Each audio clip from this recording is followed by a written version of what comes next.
रायगड जिल्ह्यातील हजारो किलोमीटर रस्त्यांची दुरावस्था झाली आहे, ज्यामुळे अनेक अपघात घडत आहेत, तर अनेकांनी आपल्या प्रिय व्यक्तींना अपघाती गमावले आहे।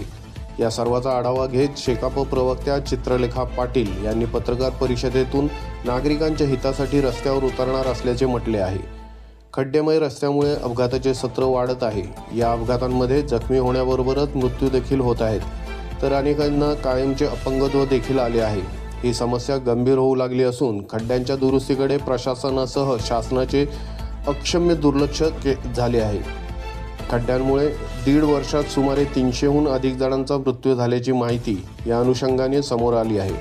नागरिकांच्या हितासाठी खड्ड्याविरोधात रस्त्यावर उतरणार असल्याचा इशारा शेकापच्या राज्य प्रवक्त्या चित्रलेखा पाटील यांनी पत्रकार परिषदेतून माहिती दिली आहे।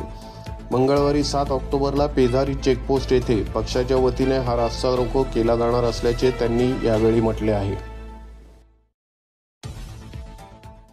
मोठ्या प्रमाणात निधी आला, मोठ्या प्रमाणात निधी वितरित झाला, कॉन्ट्रॅक्टर्सना कामही दिलं।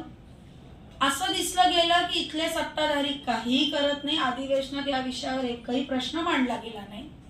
आज बघायला गेलं तर खासदार आहेत, आमदार आहेत, पण तालुक्याचा विषय घेऊ, कारण की हा मोर्चा जो आहे, आम्ही जी भूमिका आज इथे मांडायला मागतो ती तालुक्यासाठी आहे। तर अलिबाग तालुक्यात तुम्ही पाहिलं तर खड्ड्यांचं अक्षरशः साम्राज्य आहे आणि अशा वेळी खूप निवेदनं दिली, खूप प्रयत्न केला।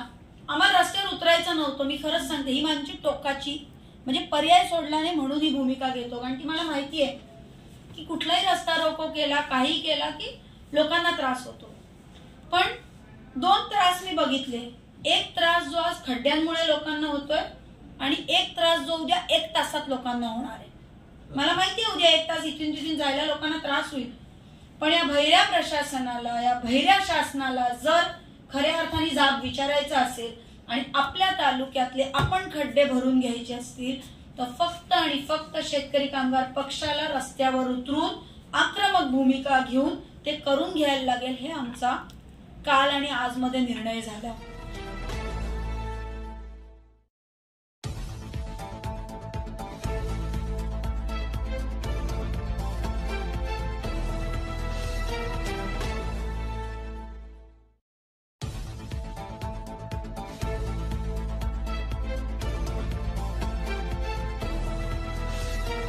महाराष्ट्रातील सर्व जिल्ह्यातील ताज्या घडामोडी जाणून घेण्यासाठी नवराज्य चॅनलला सबस्क्राईब करा आणि दाबा बेल आयकॉन।